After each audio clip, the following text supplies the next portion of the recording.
네, 좋습니다. 떴습니다. 자, 오늘 설교 말씀의 제목은 구원에 이르게 하는 계시입니다. 계시라고 말하는 것은 하나님의 어떤 뜻 또는 존재, 모습 이런 것들이 드러나는 것을 이제 계시 이렇게 표현합니다. 그래서 영어는 revelation이라고 하죠. 우리 여러분들이 잘 아는 계시의 말씀은 한 권 있잖아요. 요한 계시록, 그렇죠? 예. 그래서 그것이 어떤 미래에 대한 거라든가 뭔가 이런 것들을 좀 알려주는 그런 의미가 있죠. 저와 여러분이 어떻게 해서 과연 하나님을 알게 되고 믿게 되고 그리고 구원에 이르게 되었는가 이런 것들이 과정이 있었던 겁니다. 그래서 크게 그것을 두 가지로 구분을 해요. 두 가지로 구분을 하는데 구원에 이르게 하는 계시 중에 첫 번째는 자연이 드러내는 창조주의 모습입니다. 자, 이것을 일반 계시라고 부릅니다. General Revelation이라고 학자들은 이야기를 하죠. 자, 자연이 드러내는 창조주의 모습. 시편 말씀 또 로마서 말씀 사도행전 말씀 보면서 조금 설명을 드리도록 하겠습니다. 시편 19편 1절에서 4절 말씀인데요. 여러분 시편 19편을 좀 쭉 묵상해 보셔도 좋습니다. 하루 종일 묵상해도 좋을 말씀입니다. 이 말씀은 굉장히 좋습니다. 시편 19편 1절로 4절. 하늘은 하나님의 영광을 드러내고 창공은 그의 솜씨를 알려준다. 낮은 낮에게 말씀을 전해주고 밤은 밤에게 지식을 알려준다. 그 이야기, 그 말소리, 비록 아무 소리가 들리지 않아도 그 소리 온 누리에 울려 퍼지고 그 말씀 세상 끝까지 번져간다. 여러분 이 말씀을 잘 묵상하면 참 대단한 말씀입니다. 하늘이 많은 화가들, 예술가들에게 있어서 좋은 주제죠. 네, 사진 작가들, 심지어는 영화 이런 것에 아주 중요하게 등장하는 장면 중에 하나는 하늘입니다. 하늘이라고 하는 것은 우주를 포함해서 생각해 본다면 그것이 하나님의 영광을 드러내고 창공은 그의 솜씨를 알려준다. 낮은 낮에게 대단한 시적인 표현이죠. 낮은 낮에게 말씀을 전해주고 밤은 밤에게 지식을 전해준다. 낮이든 밤이든 변함없이 뭔가를 전한다라는 것이죠. 그것이 우리 귀에 들리지 않는다 할지라도 그 자연을 통해서 나타나는 무엇인가가 있는데 그것은 바로 하나님에 관한 것이다. 이렇게 시편 기자가 이야기하고 있습니다. 삶이 덤덤하시면 시편 말씀을 묵상하십시오. 예, 활력소가 됩니다. 그런데 이와 같은 것을 확증하는 신약의 말씀이 있습니다. 그것은 로마서에 나오는 사도 바울의 서신서의 일부분인데요. 로마서 1장 19절로부터 22절 말씀은 이렇게 이야기하고 있습니다. 하나님을 알만한 일이 사람에게 환히 드러나 있습니다. 하나님께서 그것을 환히 드러내 주셨습니다. 이 세상 창조 때로부터 하나님의 보이지 않는 속성, 곧 그분의 영원하신 능력과 신성은 사람이 그 지으신 만물을 보고서 깨닫게 되어 있습니다. 그러므로 사람들은 핑계를 댈 수가 없습니다. 21절. 사람들은 하나님을 알면서도 하나님으로 영화롭게 해 드리거나 감사를 드리기는커녕 오히려 생각이 허망하여져서 그들의 지각 없는 마음이 어두워졌습니다. 사람들은 스스로 지혜가 있다고 주장하지만 실상은 어리석은 사람이 되었습니다.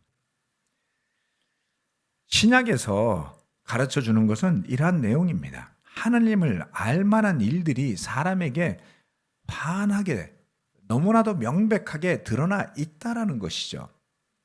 그래서 이 태초로부터 보이지 않는 하나님 보이시지 않지만 그분의 영원하신 능력과 신성이 드러나 있기 때문에 사람은 그 지으신 만물을 보고 창조주 하나님을 깨닫고 생각할 수 있게 되어 있다 라는 것이죠.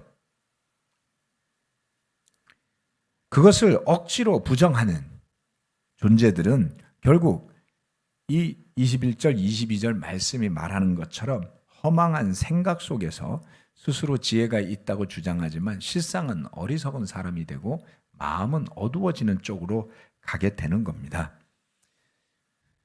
우리 주변에서도 비록 같은 신앙을 공유하고 있지 않은 사람들이라 할지라도 뭔가 이 세상이 보이는 것을 넘어선 어떤 신적인 존재가 있는 것을 자기는 느낀다라고 하시는 분들도 많습니다. 그런데 그러한 분들은 신적인 존재를 부정하는 사람들과 결이 좀 달라요. 부정한다라는 것은 뭐냐면 오만하고 이 말씀대로라면 허망하죠. 네, 분명히 하나님을 느낄 만한 순간들이 있음에도 불구하고 그것을 애써 부정하는 것이잖아요. 네, 그래서 누구든 정말 억지로 마음을 딱딱하게 만들고 자신을 세뇌시키면서 그런 신의 존재를 부정하려고 노력하지만 않는다면 살다 보면 세상이 경이롭다, 놀랍다, 감동스럽다 하는 순간들을 마주하기 마련입니다.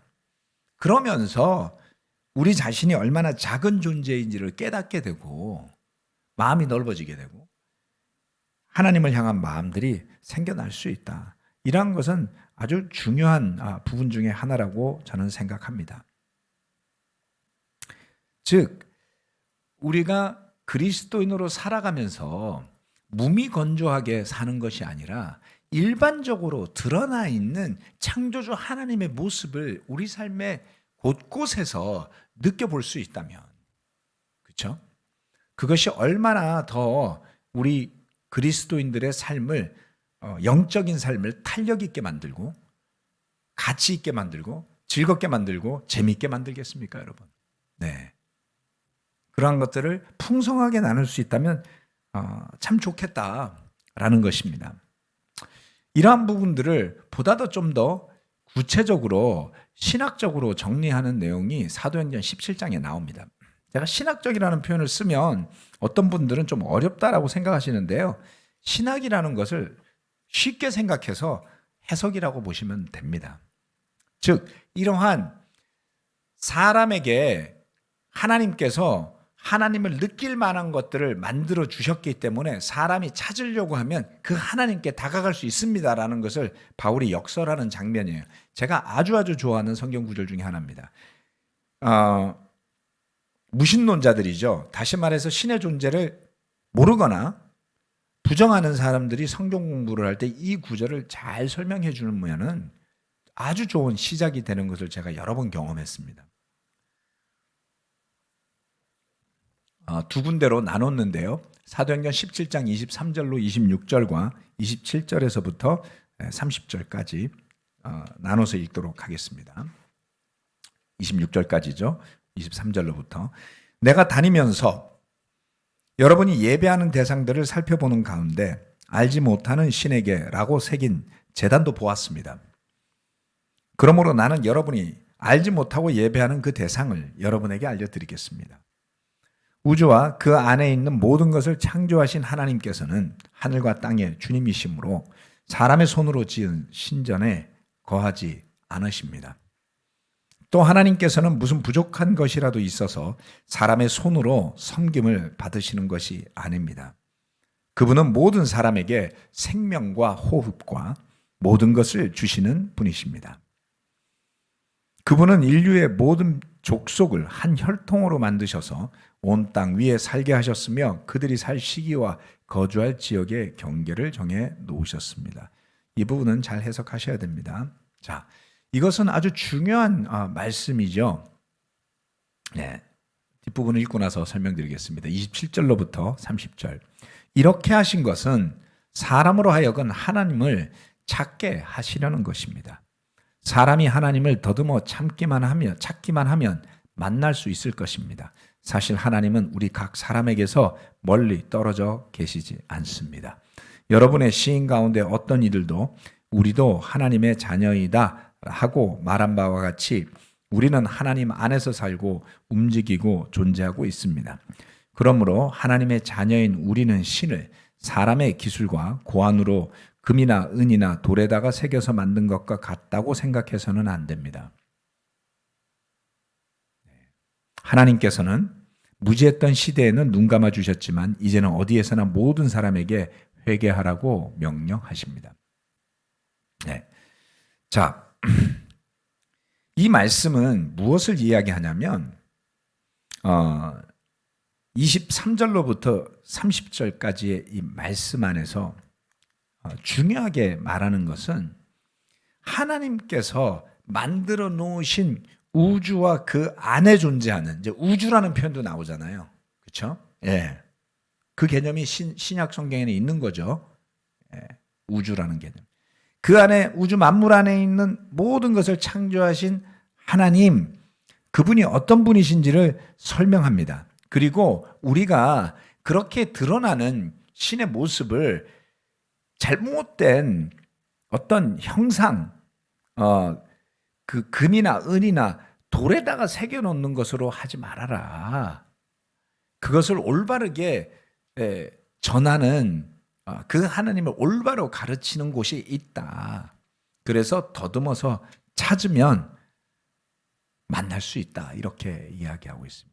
사실 이 부분은 덧붙이는 이야기이지만 칼비니즘에서 이야기하는 예정론, 전적인 예정론과는 상당히 거리가 있습니다. 즉 인간의 어떠한 노력도 구원에 관해선 섞여 있어서는 안 된다. 전적으로 하나님의 은혜로만 되기 때문에 인간은 아무것도 해서는 안 된다. 이런 식의 교리죠.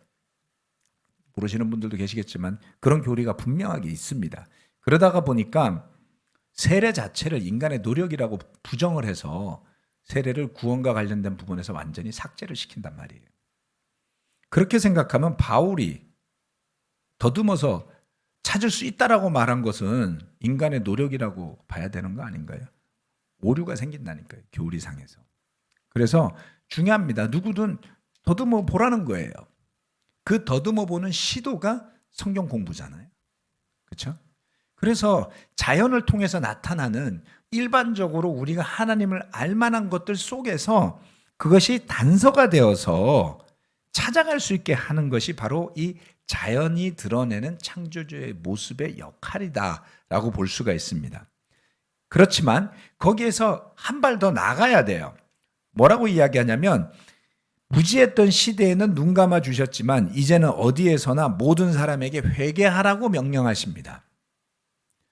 회개를 하려면 알아야 될 게 있잖아요.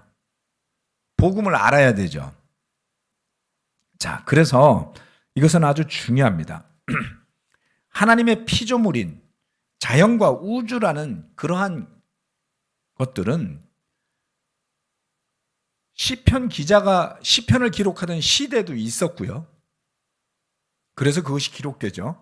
또 2000년 전 사도 바울의 시대에도 그 개념은 있었던 겁니다. 자연을 보고 창조주를 느낄 만한 것들이 있다. 지금도 그것이 그대로 존재하고 있습니다. 지금도 여전히 자연은 위대하고 우주도 위대하고 대단한 하나님의 영광을 나타냅니다. 그래서 형제자매 여러분, 깊은 숲속이라든가 또는 멋진 자연 있는 곳이라든가 또는 뭐 태풍이 휘몰아치는 바닷가, 위험하니까 가지 마시고요. 네. 웅장한 산이라든가 뭔가 창조주 하나님을 느낄 만한 또는 아주 소소한 곳이라도 좋아요. 우리가 밟고 다니는 흙도 그렇잖아요. 네, 이제 벌써 이 날씨가 춥지만 숲에 가 보시면 이 그 몽우리들이 꽃몽우리들이라든가 그 나무의 싹들이 벌써 맺혀 있습니다. 네, 우리는 아직도 겨울 외투를 입고 다니지만 얘네들은 벌써 자연은 봄이에요. 대단하죠. 말라 죽지도 않고 얼어 죽지도 않고 그 겨울을 이겨내고 싹을 틔우는 자연들을 보면서 대단함을 우리는 느끼게 되죠. 그래서 좀 더 우리는 일상에서 벗어나서 그와 같은 창조주 하나님을 느끼는 곳이나 그러한 상황으로 다가가 보시기를 권해드리고 싶습니다. 그래서 이렇게 창조주 하나님의 힘을 느끼는 곳, 위대함을 느끼는 곳 중요합니다. 하나님을 느낄 만한 것들은 우리 주변에 많습니다. 특별히 우리가 서로를 바라보면서 짜증만 낼 게 아니라 죄만 지을 게 아니라 서로가 얼마나 놀라운 하나님의 피조물인지를 보고 놀라워해야 되겠죠. 수십 년을 살아도 이해할 수 없는 일들이 발생하는 대단한 거잖아요. 예, 서로에 대해서 다 알 것 같지만 모르는 일도 많죠. 자, 그래서 이러한 일반적인 계시 중요한 것입니다. 다만 이처럼 자연을 보고 느끼고 깨닫는 것만으로 구원에 이르는 믿음에 도달할 수 있겠느냐? 그렇지는 않다. 그래서 좀 더 상세한 가르침이 있어야 된다. 그것을 특별 계시라고 부르는 겁니다. 이거는 구원을 위한 계시다. 이렇게 제가 설명을 좀 드리고 싶습니다. 특별 계시, special revelation 이렇게 표현합니다. 이것이 왜 필요한가를 놓고 생각할 수 있는 단초를 주는 가장 놀라운 구절 중에 하나는 이 히브리서 말씀이에요. 히브리서 1장 1절로 3절 우리가 처음 예수님 공부할 때 가르치는 구절이죠. 이거를 좀 의미 있게 오늘 좀 봤으면 좋겠습니다. 제가 한번 읽어볼 테니 의미를 좀 생각해 봅시다. 하나님께서 옛날에는 예언자들을 통하여 여러 번에 걸쳐 여러 가지 방법으로 우리 조상들에게 말씀하셨으나 이 마지막 날에는 아들을 통하여 우리에게 말씀하셨습니다. 하나님께서는 이 아들을 만물의 상속자로 세우셨습니다. 그를 통하여 온 세상을 지으신 것입니다. 그는 하나님의 영광의 광채시요 하나님의 본체대로의 모습이십니다. 그는 자기의 능력 있는 말씀으로 만물을 보존하시는 분이십니다. 그는 죄를 깨끗하게 하시고서 높은 곳에 계신 존엄하신 분의 오른쪽에 앉으셨습니다. 이 한 구절 한 구절은 정말 의미가 다 있습니다. 오늘 모든 것을 설명드리려고 하는 것은 아니고요. 이 말씀에 나타나는 것은 계시가 있었다라는 것이죠. 옛날에는 예언자들을 통해서 여러 가지 방법으로 말씀하셨더라. 그런데 이 마지막에는 아들, 누굽니까? 그리스도 예수죠. 자, 구약 말씀이 왜 지금 존재하는가? 라는 것의 의미를 설명하는 겁니다. 이게 중요하지 않다가 아니에요. 이 과정은 그리스도 예수께서 오시기 위해 반드시 필요했던 겁니다. 구약의 율법도 마찬가지예요. 율법에 지금 우리에게 율법이 필요하냐? 글쎄요. 라고 생각할 수도 있어요. 예수님이 율법의 완성이라고 그랬으니까 끝난 거 아닌가요? 아니요. 구약의 율법을 안 보면, 그걸 모르면 율법의 완성이라고 하는 것의 의미도 알 수 없잖아요. 그렇기 때문에 이 구약 말씀이 존재하는 의미는 분명히 있습니다. 그냥 단순한 레퍼런스 정도가 아닙니다, 여러분. 그 여러 가지 방법으로 여러 예언자들을 통해 하신 말씀, 그 말씀들에 뒤이어서 예수 그리스도가 오셨다. 자, 결국 그 예수님을 통해 전해진 복음이라는 것이 우리에게 주어진 겁니다. 자, 이와 같은 일련의 과정을 통해서 계시되어진 말씀이라고 하는 것을 특별한 계시다. 목적이 있는, 그죠? 특별하다는 건 뭐예요? 목적이 있는 거잖아요. 특공대는 특별한 목적을 가진, 옛날에 중학교 때 공부 못한다고 막 머리 맞고 그랬거든요. 저도. 그거 말고 특별한 목적을 위해서 존재하는 특공대가 있듯이 특별한 계시라 그러면 이 계시는 목적이 있는 거예요. 목적 뭡니까? 구원을 위한 겁니다. 구원. 그 구원은 뭐예요? 우리 인간이 하나님을 알고 하나님과 연결되라는 것이죠. 더듬어 찾아서 도대체 이토록 위대한 모든 것을 존재하게 하고 이것이 그냥 무너져 내리지 않고 운영되게 하는 이 힘은 어디서 나온단 말인가. 과학자들이 머리를 열심히 굴려서 수학적으로 계산하고 평생 동안 만들어내서 그 현상을 발견하는데도 끝을 보지 못하는 일인데, 이것이 창조주 하나님임을 알게 되고 믿게 되었을 때 우리와 하나님에게 연결이 일어난다. 궁극적으로 예수 그리스도를 통해서 그런 이야기죠.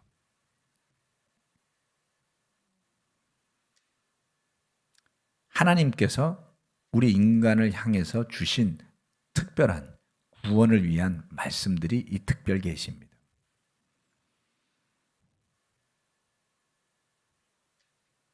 이것은 엄청난 축복이죠. 네.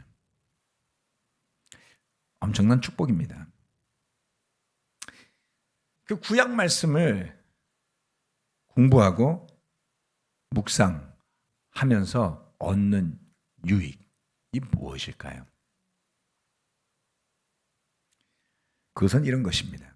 우리가 예수 그리스도를 통해서 얻게 되는 죄사함, 구원이라는 축복이 도대체 얼마나 대단한 것인지를 가르쳐 주는 거예요.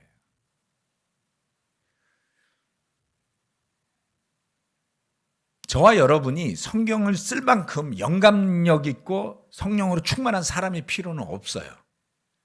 하지만 그렇게 하나님의 영감을 통해서 엄청난 정말 그 대단한 과정을 통해서 기록되어지고 보존되어지고 전해져 내려온 그 말씀들이 얼마나 가치 있는지, 그래서 그것으로 유익을 얻을 필요는 있겠죠. 그렇게 설명하기가 또 설명이 좀 어렵네요. 쉽게 설명해 드리겠습니다. 여러분 스마트폰 요즘에 새로 구입들 하셨나요 혹시? 네, 작년에 제가 하나 구한 겁니다. 멋진 새로운 스마트폰을 딱 구입하면요, 이건 이렇게 펼쳐지기도 해요. 화면이 안 보이네. 네, 보여드릴까요? 네, 이렇게 화면이 보이죠? 네, 이렇게 접어지기도 하고 신박한 겁니다. 이런 걸 구입하면요, 그냥 쓰시는 분들도 있어요. 뭐 그러셔도 됩니다. 그런데 여기 카메라가 몇 개래. 이거는 뭐 몇만 화소가 찍힌데, 몇만 화소가 뭘 의미하는지 몰라도 아무튼, 네? 여기 카메라가 뒤에 3개가 있고요. 제가 쉬어보니까 앞에도 하나 있고요. 열면 또 2개가 있어요. 카메라가 엄청 많더라고요.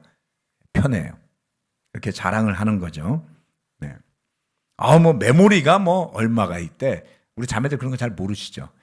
근데 스마트폰을 바꿀 때까지 사진을 찍어도 다 못 찍어요. 메모리를 넘치게 못 찍어요. 그럴 정도로 메모리가 많은 거죠. 요즘 정말 너무 좋아졌어. 그런 걸 알면은 좀 더 이게 참 성능이 좋은 거구나. 이런 거를 알고 사용하는 것과 같은 겁니다. 몰라도 큰 문제가 없는 것 같지만 어프리시에이션, 거기에 대한 가치 부여, 거기에 대한 자부심, 거기에 대한 어떤 긍지, 얼마나 이것이 대단한 것인지를 모르고 쓰다가 그냥 갖다 버릴 수도 있는 거예요. 여러분 잘 생각하셔야 돼요. 왜 많은 기독교인들이 구원이 대단한 것처럼 생각하는 것 같아 보이지만 사실상 별 가치를 안 두고 사는 사람들이 많습니다. 잘 몰라서. 거꾸로 지옥이 뭔지를 잘 몰라서 죄 짓고도 자각 없이 사는 사람들 많죠. 네. 정말 그거를 제대로 안다면 그렇게 살 수 있을까요? 정말 구원의 가치를 제대로 본다면 우리 삶이 얼마나 달라질까요? 그러한 의미에서 구약의 말씀은 아주 중요하다. 그것이 예수 그리스도를 가르치는 것들을 그냥 보면 안 보여요. 저도 그것이 보이기 시작한 지는 얼마 되진 않았습니다. 꽤 오래 많이 봐야지 보이더라고요. 하지만 그게 보일 때까지 한번 가보시면 얼마나 좋겠어요. 그렇죠? 좀 어렵겠지만.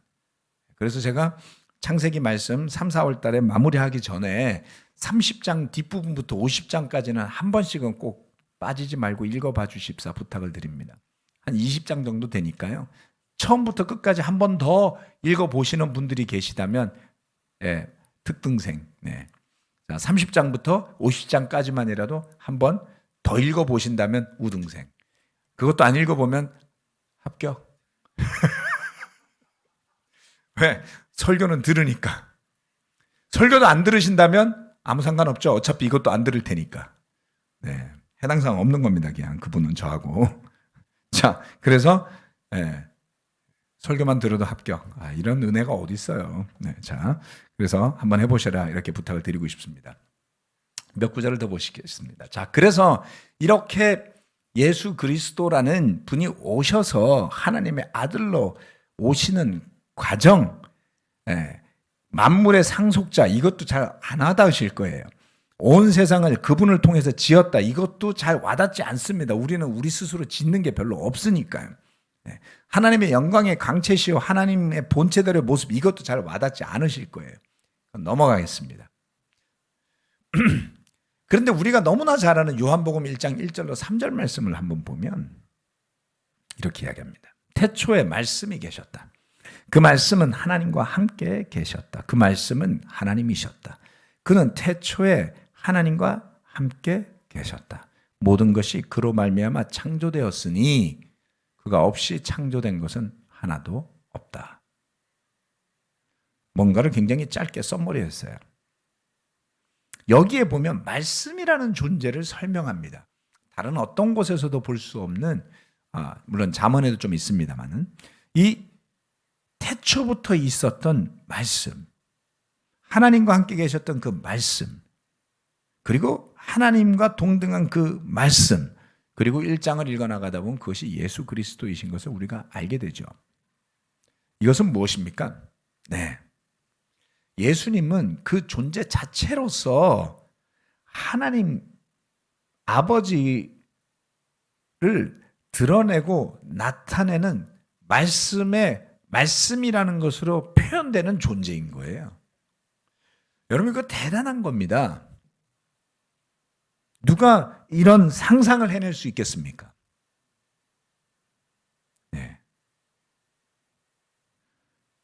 그래서 이것이 특별한 계시다 이렇게 이야기하는 이유 중에 하나는 말씀드렸죠. 하나님께서 특별한 목적을 가지고 전한 것이다.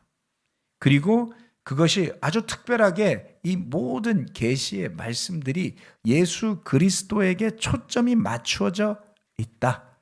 그것을 요한복음 1장이 아주 자세히 설명하고 있습니다. 자, 10절로 14절 말씀 다 끝나갑니다. 그는 세상에 계셨다. 세상이 그로 말미암아 생겨났는데도 세상은 그를 알아보지 못하였다. 그가 자기 땅에 오셨으나 그의 백성은 그를 맞아들이지 않았다. 그러나 그를 맞아들이는 사람들, 곧 그 이름을 믿는 사람들에게는 하나님의 자녀가 되는 특권을 주셨다. 이들은 혈통에서나 육정에서나 사람의 뜻에서 나지 아니하고 하나님에게서 났다. 그 말씀은 육신이 되어 우리 가운데 사셨다. 우리는 그의 영광을 보았다. 그것은 아버지께서 주신 외아들의 영광이었다. 그는 은혜와 진리가 충만하였다. 16절로 18절. 우리는 모두 그의 충만함에서 선물을 받되 은혜를 더하여 받았다. 율법은 모세를 통하여 받았고 은혜와 진리는 예수 그리스도로 말미암아 생겨났다. 일찍이 하나님을 본 사람은 아무도 없다. 아버지의 품속에 계신 외아들이신 하나님께서 하나님을 알려주셨다. 말씀이 14절 말씀이요. 14절 말씀 뭐라 했냐면 말씀이 육신이 되어 우리 가운데 사셨다라고 했어요. 이것을 성육신이라고 합니다. 그죠? 성육신이라는 단어 들어보셨죠? 예. 하나님이 말씀으로 나타나셨다. 그것이 바로 예수 육신이 되어서 그 말씀이 육신이 되어서 우리 가운데 사셨다. 그러니까 영광스럽다라는 거예요. 예수 그리스도 그 자체는. 네. 독생자의 영광, 은혜와 진리가 충만한 그것이었음을 이야기하는 것입니다. 이것이 복음의 근본입니다.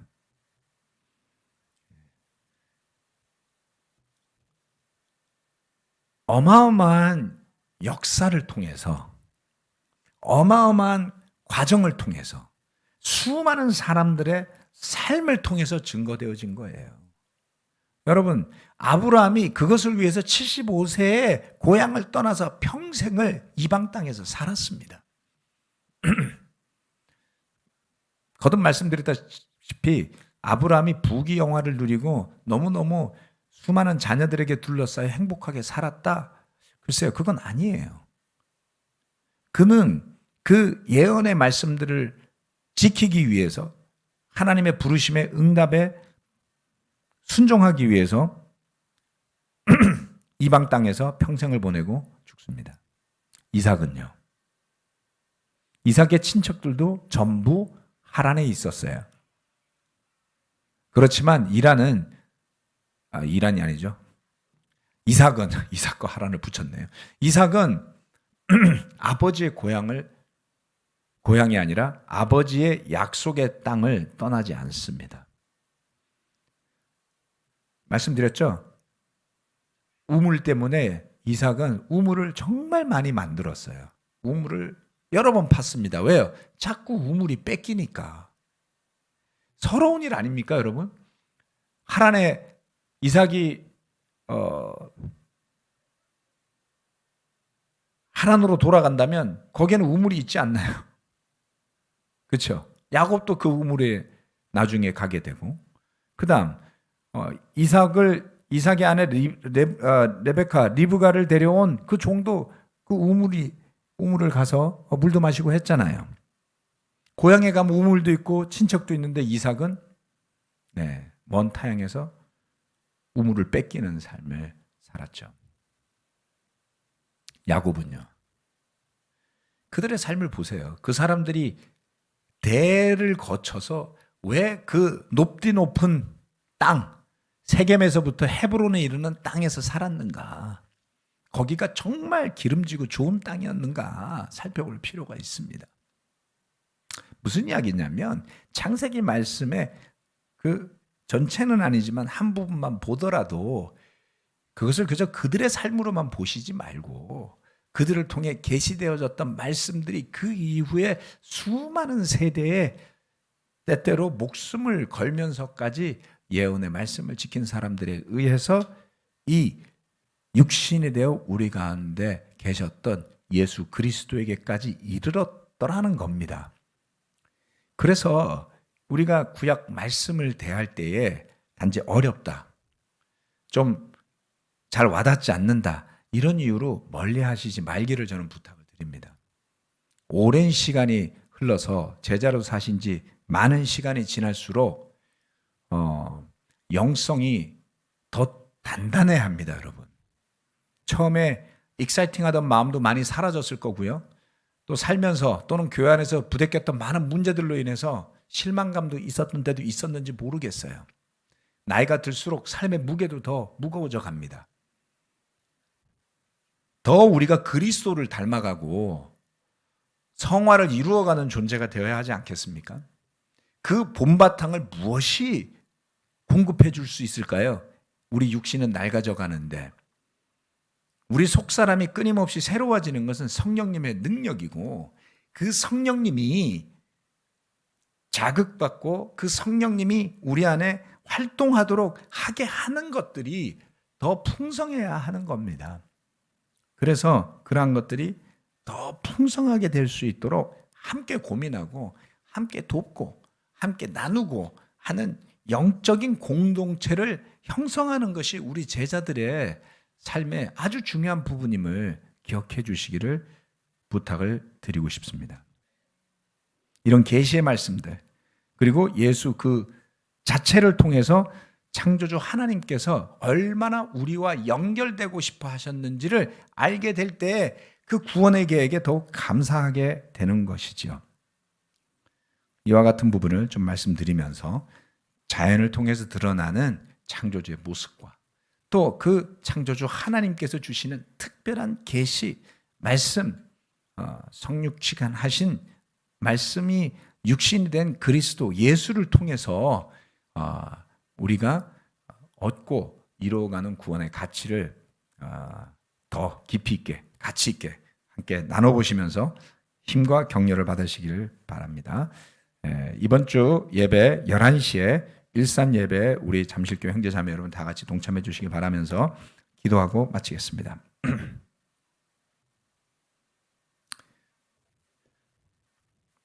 주님,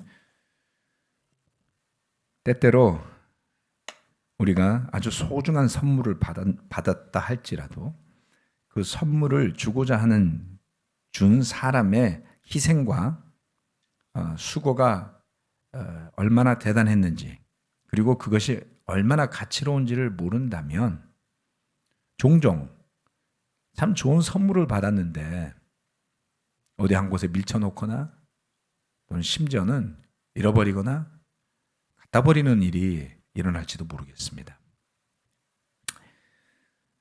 우리가 구원의 가치를 이야기할 때 머리로만 이론적으로만 생각하는 것이 아니라 우리의 몸과 마음과 영혼을 다해서 힘을 다해서 하나님을 예배하라고 하신 말씀처럼 우리의 구원을 가치롭게 여길 줄 아는 지혜와 믿음을 어떻게 더 굳건하게 할 수 있겠습니까?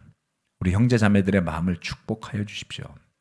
그래서 기회가 닿는 대로 더 하나님께 다가가고자, 더 말씀을 묵상하고자, 더 공부하고자, 간구하며 기도를 통해 주님께 다가가고자 성령의 열매들이 풍성해지는 삶으로 나아갈 수 있도록 축복해 주시길 간절히 기도드립니다. 물론 그것이 굉장히 재미있고 흥미롭고 더 짜릿하면 좋겠습니다만은 때때로 몸에 좋은 약이 쓴 것처럼 사탕을 넣어서 먹기도 하지만 이 말씀이 참 딱딱합니다. 그런 딱딱한 말씀들을 더 잘 다룰 줄 아는 영적인 단계로 나아갈 수 있도록 우리 형제 자매들 한 명 한 명 빠짐없이 주님의 성령을 가득 부어주시길 바라며 감사드리고 예수 그리스도 이름으로 기도드립니다. 아멘. 마치겠습니다.